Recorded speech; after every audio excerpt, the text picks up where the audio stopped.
Hey everybody, this is Deb with Truthification Chronicles, and another one of those lots of different news things that I've found today. So here we go. And yeah, that's uncut and unedited, edited. Yes, uncut and unedited. I'm just going to stop while I'm ahead or while I'm behind.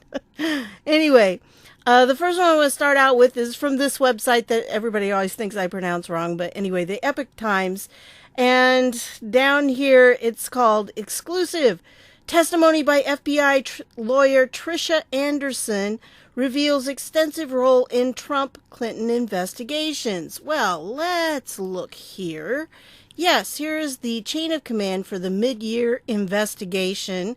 And I know it's a little blurry. I apologize for that. But down here is where her name is. Okay, she was the Deputy General Counsel. So this is her. She was fired, and this is the chain of command. I mean, all of these people that were part of this mid-year investigation, mid-year exam or whatever they called it. It was the Clinton investigation. And look at, how many of them were actually fired. There's really only a few more that are left. And there is one thing in the article. I'm going to leave the article, of course, down below so you can read it because it's kind of long, but wow, it's got so much in it. You definitely need to read this one. Anyway, it says that Attorney 1 was Sally Moyer, but according to the Anons, Attorney 1 was this Tashina Tash Gahar, or whatever. Anyway, so that was Attorney 1 that's in the IG report, the Inspector General report that came out in June. So, I'm not sure about that. Sally Moyer, though, evidently this, Trisha talked a lot about Sally Moyer in the testimony. And so evidently they have a copy of the testimony. I don't know where it is. Maybe it's out there and I just haven't found it. I haven't really done a lot of digging in that respect because there's just been so many different news things I want to point out that I'm just, no time to do all that. Anyway, but this is really quite an eye-opener listening to her. Of course, don't take everything she says as true because remember, she's trying to save her own butt. And so there's a lot of stuff she's doing here. One of the things I found very interesting that she mentioned, and let's see if I can find it here. Right here. She was talking about Bruce Orr and how he was the one that got the Steele dossier and everything, and his wife Nellie Orr, and he was kind of the guy that passed it on to the FBI. And it says these conversations between Orr and his FBI handler, Agent Joseph Pientka. Well, Pientka was the guy that was with Peter Strzok, who went to interview Flynn when they were talking to Flynn. And supposedly he wanted to come forward and they wouldn't let him or something. So I don't know that he's been interviewed, but here his name is again. And it's kind of interesting that he was FBI handler. I mean, he was Orr's FBI handler. It's just really kind of odd that they would call him that because, that indicates that Orr is an operative. So that, to me, said, woohoo, hey, Orr knew what he was doing. He knew he was working as an operative for the FBI. And he was he was like the number 4, I believe, in the Department of Justice.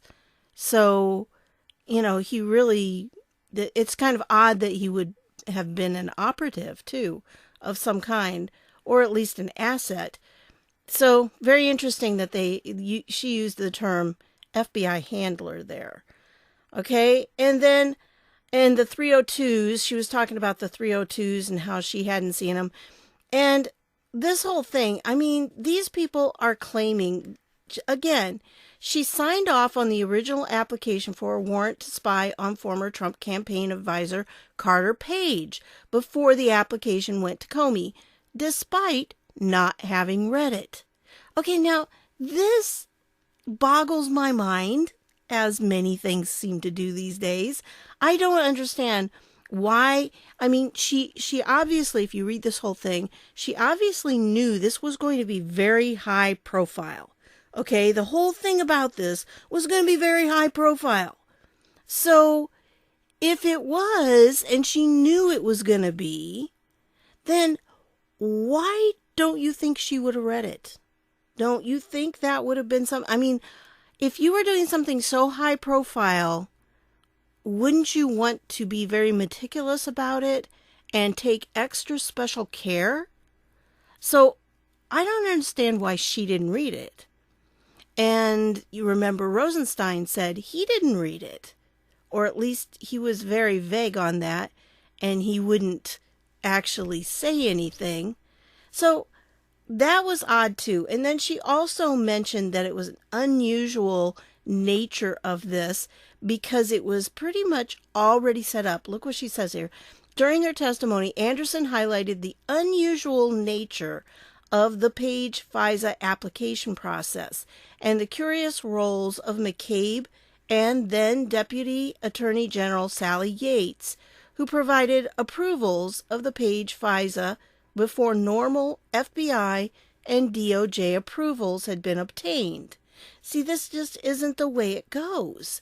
That's not, she knew it was unusual, but she still put her name on there. And then down here she said there were individuals all the way up to the Deputy Director and the Deputy Attorney General on the DOJ side who had essentially given their approval to the FISA before it got to that step in the process.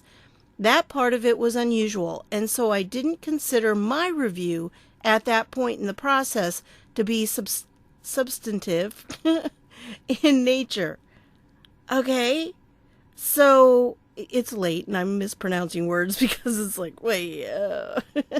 Anyway, that's unusual right here. She claims the reason she didn't sign or she didn't bother reading it is just because she didn't think her opinion was going to be worth much, because all these other people had already given their approval, even though that wasn't part of the procedure, the typical procedure.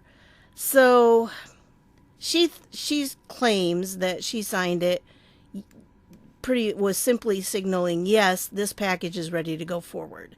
But I think she's trying to cover her butt here. And if you go through, she read the Comey memos before they were put out, and it's just very eye-opening. If you're really interested in all this, this is a great article to find out. Now, again, I don't know where they're getting these testimony, because this is not just the same one, or this is not the only one.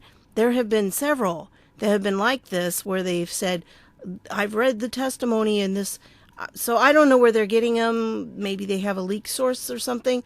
I didn't think they'd been released, and I haven't heard of them being released publicly. So, but sometimes they have sources, I don't.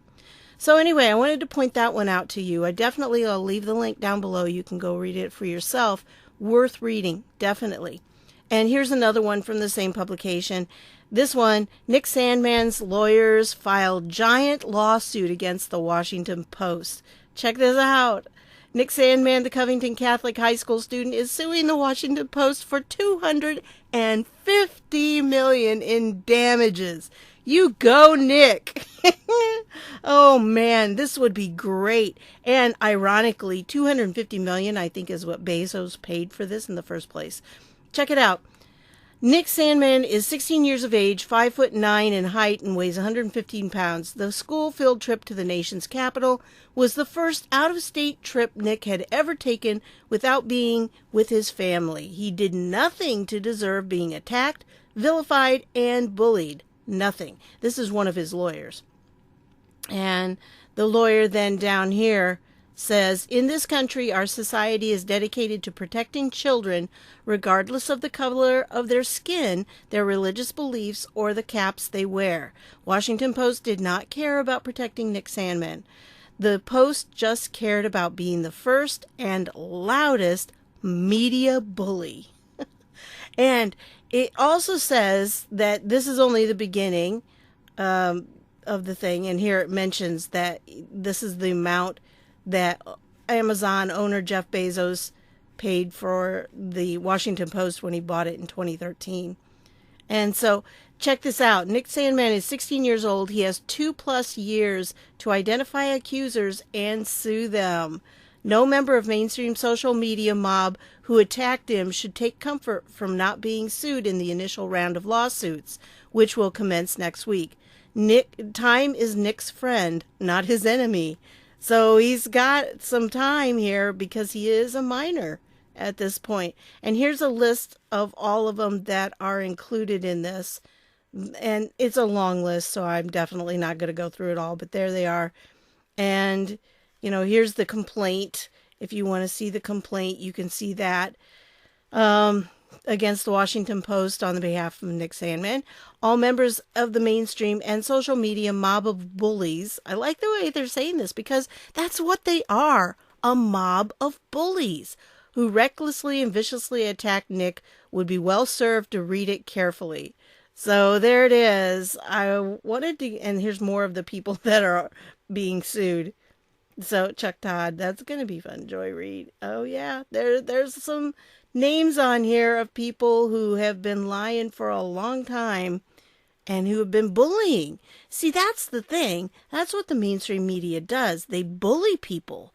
So I wanted to share that with you and give you the link so you can go read that. Again, I think that's another one that's good to read, but that's the majority of it right there. I gave you the gist of it.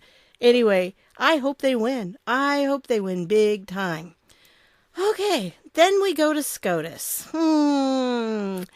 Well, they had some arguments, and here, this is a page where you can see all the oral arguments, the transcripts of them, and it goes all the way back, so if you are into that kind of thing, you can.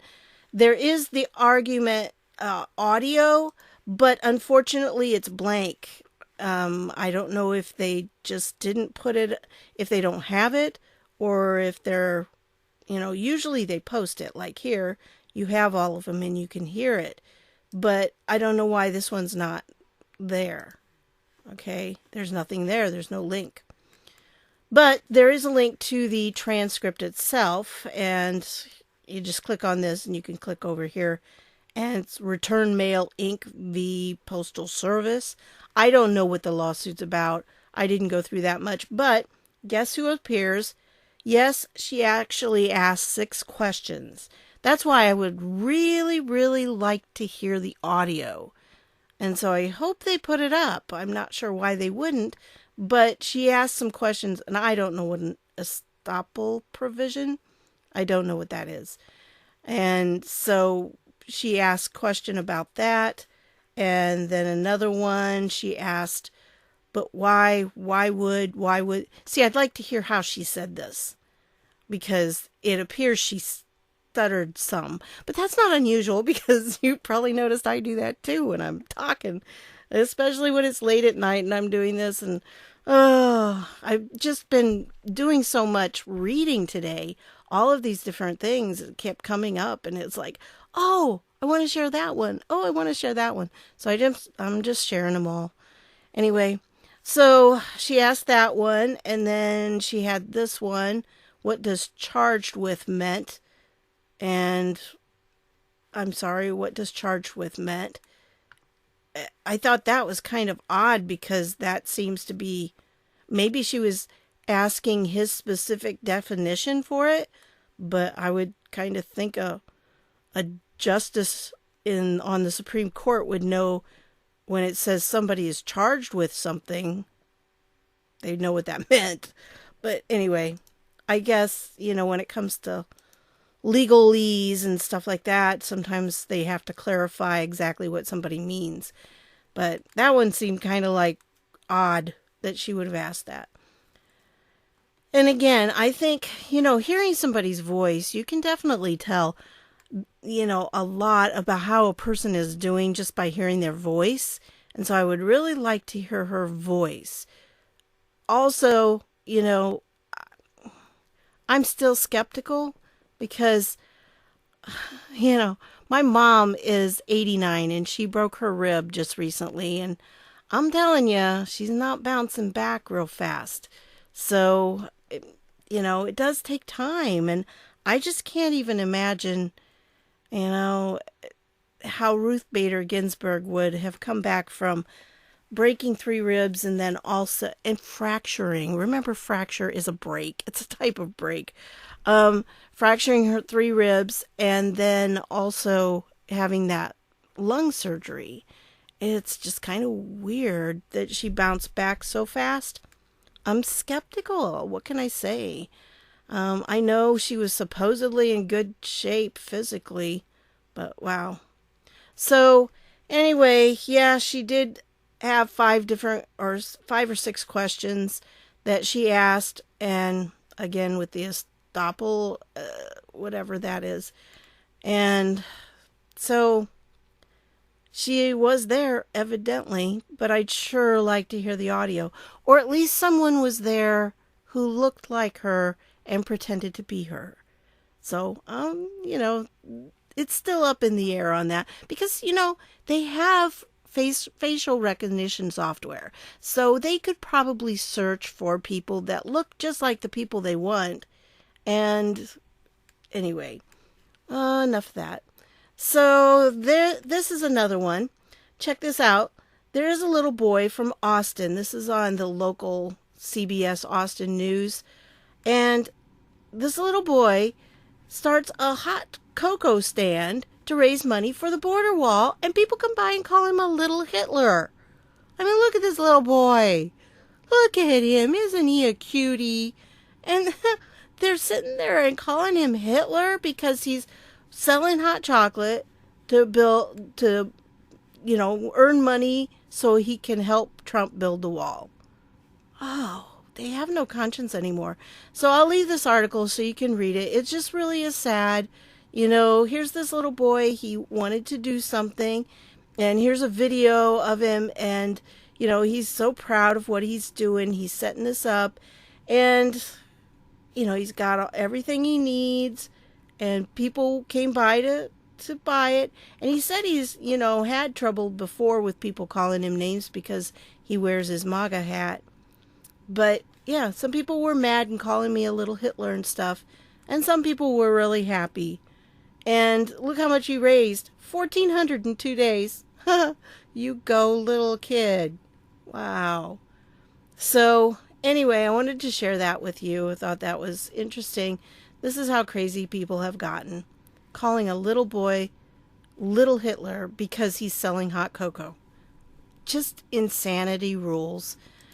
Here's one other that I found, and I thought, this is kind of weird and interesting. And this guy was talking about Kamala Harris, was lost for words when asked about her crazy nephew, Jussie Smollett.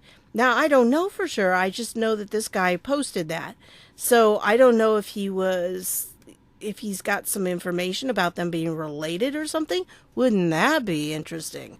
Whew. So, I don't know. This guy, if you've never heard him before, he's pretty funny. He's a conservative, and he's black, and so, they give him a lot of grief for that, and he doesn't pull any punches. He's pretty outspoken. I love listening to him. But again, the thing will be below, the link will be below, and you can go and listen to him yourself, because he kind of went off on this. But I don't know why he used the word nephew. So maybe he knows something I don't, but I thought that was interesting. Okay, let's go to the Federalist here. And 15 recent hate crime hoaxes that might make you suspect there's a trend. And this is just a good article. I'm not going to go through it all. He basically calls it outrage porn. And so, yeah. And he mentions this thing that happened in a Indiana church and was vandalized with slurs, and it actually ended up being the church's own organ player who did it as a hoax. And I also am thinking of, it's not exactly the same thing because, it wasn't totally perpetrated, but it was created, it was manufactured. But we had a little pizza place not too far from here, family-owned pizza place, and there was some lady, I think she ended up being some teacher from some school or in this area, and she made up the story that they refused to serve gays. And it wasn't true at all. So it did a number on them. It got to the point where they had to actually close their restaurant for a while because of all the hate stuff that was being thrown at them. And of course, that's not coming from the right. That's coming from the left. So anyway, outrage porn, I guess. So I'll leave that for you to read. And who knows? YouTube demonetized the last 2 videos I did. I'm waiting for them to review them. But okay, maybe the one with the cake. I could kind of understand that because that was a little, with the cake. That one I could understand. But the second one, I don't know why. It was the last one right before this. I don't know why in the world they would have, unless it's this word right here that they don't like me saying. I don't know. But that's the situation we're at. It was a little discouraging to me. One, it's like, okay. And then they do the second one. It's like, wait, what's wrong?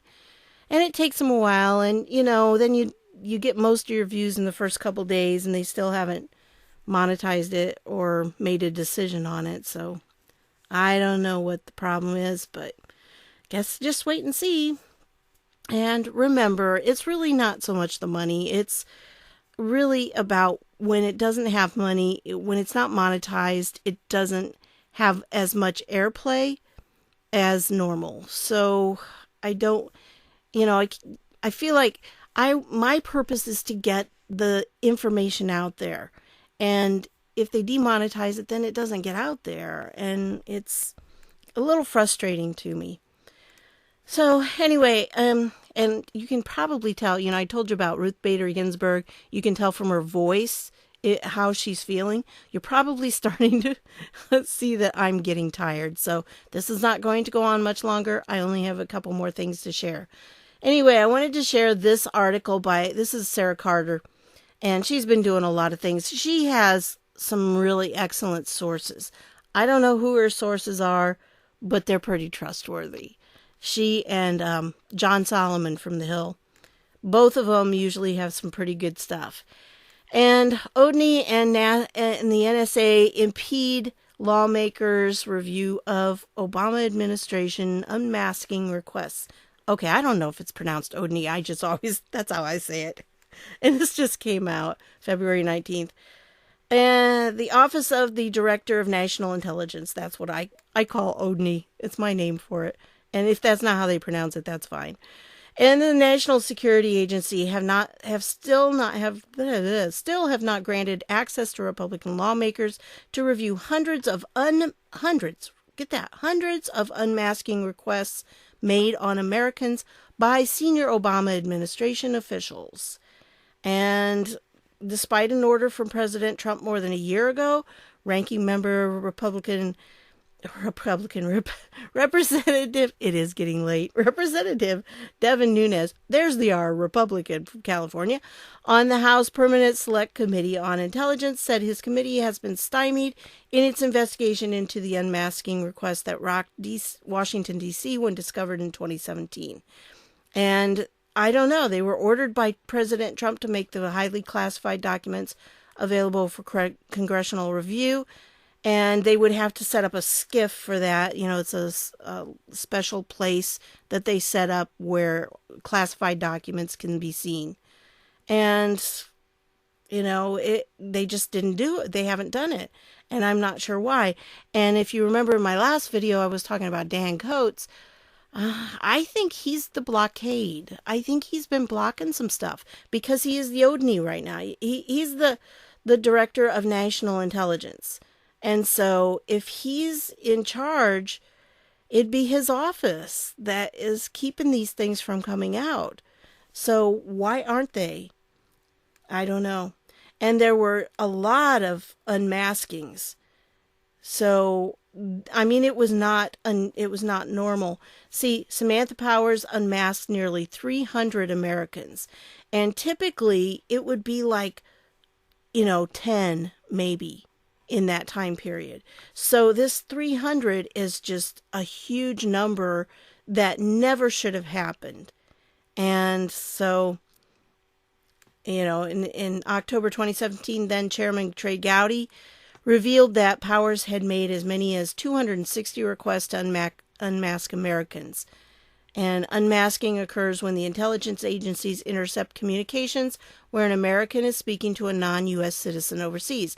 They're not supposed to unmask the U.S. citizen unless there's a reason for it. And so they have to have a specific reason that they need to know who that American is. And so it was something that just shouldn't have been done. And it was done because they were spying on people. So I'm going to leave this, again, it's in the long article. I'm going to leave this down below so you can go through it. It's a good article to read too. And this unmasking, I really am starting to think that the Office of the Director of National Intelligence is a big problem. And now the NSA was not a problem when Admiral Mike Rogers was in charge. And I'm pretty sure the guy that took over from him is not a problem either. So why is it being impeded? I don't know. I have no idea. But it sure would be nice to start seeing these documents, in my opinion. I'm getting tired too. I would really like to see things happen. But it all has to be done right. So we only get this one chance. And we need to do it right. We don't want any of them walking. And so this is Judicial Watch sues Justice Department for the coup documents. So Judicial Watch has taken it up for us, and they filed a FOIA lawsuit against the Justice Department for all coup documents following Andrew McCabe's claims that the Deputy Attorney General Rosenstein discussed wearing a wire in a plot to record President Trump and ultimately remove him from office via the 25th Amendment. So I think, again, this is another good one to read. And this is from the Gateway Pundit. So, yeah, I'll put this down below too. Interesting article. There's just so many out there now. And it'll be interesting to see what this produces, They have come up. Judicial Watch has done us a great service over the years. And they're pretty good at that. Now from the Daily Beast, Senate Intel Committee demands update from the DNI, the Director of National Intelligence, on midterm election meddling. So there's a lot of pressure. There's Dan. There's good old Dan. He's looking old, man. He really is.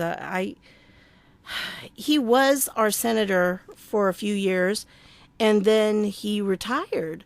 He actually retired and was out of Washington for a while. And then when we had a little debacle about our Republican candidate for senator that was going to run against Joe Donnelly, I believe, or no, it wouldn't have been Donnelly. I can't remember. But anyway, he stepped up to the plate. The guy made a stupid comment about, he said it wrong, about abortion, and so it put him in a very bad strait. And so he did not make it as the candidate for senator, and instead Dan Coates stepped back into the arena. And I think Mike Pence was the one that recommended him to Trump. And yes, people, I am working on reading about Mike Pence. I've been watching videos. You send in videos. I've been watching some of them. I'm still not convinced. I have other information that you don't know that I think is very weighty and is one of the main reasons why I don't see him the same way other people do. So, and I'm not saying that, I'm totally right. Maybe I'm wrong. But at this point, that's my conclusion. And I haven't seen anything to the contrary. I've seen accusations, but again, I've not seen evidence. So, anyway. So, this is what they're asking him. They sent him that letter. We talked about that, I think, in the previous video. And so, a lot of pressure on him to get some stuff done, and that's from the Daily Beast even. And so the last thing I'm going to share with you is a blast from the past. And this is from The Last Refuge. I wanted to share this with you. This was James Wolfe, a staffer here. And this guy was working with the Senate Intelligence Committee. And he was basically selling us out, kind of, because he was the one, when the FISA warrant against Carter Page came out, he was having an affair with this woman here, okay, Allie Watkins, who is a reporter, of course. And as soon as the 82-page report came out, I think it was actually 84 pages, but 2 pages were purposely left blank. And so all of a sudden, she gets these 82 pages worth of pictures. And so she got to see them. Yes, he was, there was a sealed indictment against him, and yes, he was indicted for that. I don't think it actually lasted. Unfortunately, I do think he got off, but I think he made a deal. And so I'm not 100% sure what actually ended up happening with it, but I do know that he had an indictment and was one of the sealed indictments. So I wanted to tell you about that because that's one of the things Sessions was going for. He was trying to catch leakers. And so I wanted to remind you that, yeah, there were some things happening. And, excuse me, if he was not convicted, it was because he made a plea deal. And I'm pretty sure he made a plea deal. But I also think that he probably squealed a little bit. So, yeah, to get that deal, I think he had to confess to and he had to give some dirt on other people, I think. And again, sometimes you have to have people like that so you can get the big fish. So anyway, but I did want to remind you of that. That's just that every once in a while things come up and they're from the past. And I like to remind you of some things that are going on and have been going on, because it does get a little frustrating when people want to see arrests, but you know, it all has to be done legally. It all has to be done according to the laws we have in our land. And we want to make sure that it's done above board and it's honest. I mean, we don't want anybody who is innocent being convicted. And that kind of is how I see it with Mike Pence. I don't know, I know there are a lot of people who are very adamant that he is guilty, but again, I've not seen any evidence to that. If I see the evidence, I know they got a letter. But I also know that it's very possible the letter could have said, hey, Mike, everybody's getting letters. I don't know. I really just don't. And that is so circumstantial. I saw a thing, where, he gave this sign of the horn, the devil sign. No, it didn't look like that to me. It looked like the guy was pointing at somebody. And when you point, sometimes your little finger goes out a little bit. And it just, that's what it looked like to me. It didn't look like that. I don't think it was the sign of the devil. And this person thought it was. And I just think you have to look at all the evidence. And maybe one of these days I'm going to do a video on Mike Pence, because I do have some evidence that evidently is not public, or it's not out there. And I think there are some, I've observed some things that appear to a lot of people to be minor details, but I think they're significant. And one of them happens to be that he refuses to be in the room with a woman who is not his wife. He refused to be alone with her, which is a really smart thing. And it is something that a godly man would do. A deep stater would not care if he was alone in a room with a woman. He wouldn't care if he was having an affair. That's how the deep staters run. They don't care. But a godly man would. And so, and I know people personally who know him. And they went to church with him. And he wasn't a pew warmer. He didn't just sit there and just show up on Sunday morning for the sermon and leave. He was somebody who was active in that church. He was a participant. He went to Bible studies and stuff. I mean, this was a guy who did the things that a typical believing Christian would do, a real Christian. And he has a quiet time every morning. He reads his Bible and he prays every morning. A lot of deep staters are not known for doing this. Deep staters are not known for participating in their churches. They're known for attending it for show, but they're not known for being a part of their church and getting involved in the activities and things. So, there's some things like that I've heard, that I've observed.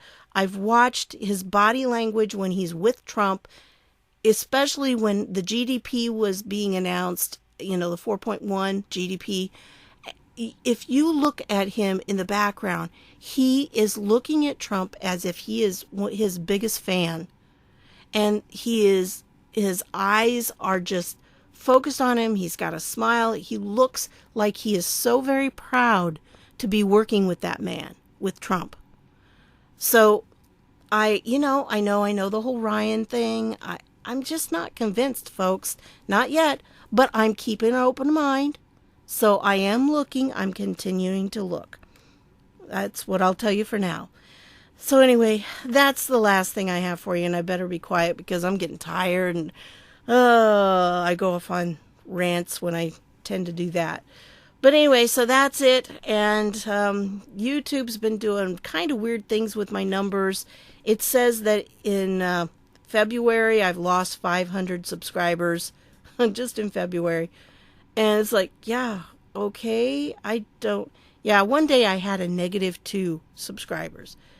And then some days I have like 500 subscribers in one day. And it's just, it's crazy. And then there are days where it shows that I have virtually no views. One day, like I think it was February 2nd or something, I had 1,300 views.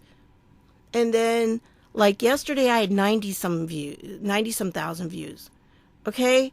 So it's just so inconsistent. It's up in the air. And it doesn't seem to hold true sometimes. What the statistics say don't seem to hold true to what it looks like. The feedback when I have because you can see the last 48 hours and you can see how it's gone. And it's like, they don't match up, in my opinion. So, I don't know, but then it doesn't help when they demonetize stuff too, so that throws everything off. And that's kind of where I'm at. I really just don't understand how their algorithm works, but I do think it's definitely weighted against us conservatives. So, anyway, we'll see if they demonetize this one, right? And if you're a closed caption person, I am working on those. I try to get them out as soon as I can, but YouTube doesn't always do the closed captioning right away, the automatic one. So, I try to get it done as soon as I can, but it's capricious, and that's frustrating to me. So anyway, that's what I've got. I'm getting a little tired, so I better end this. If you would subscribe, though, that'd be really nice because my birthday's getting closer all the time, middle of April. And it would be so nice just to have 60,000 subscribers by then. That's my birthday wish. So anyway, I do thank you for stopping by, and I'll see y'all later.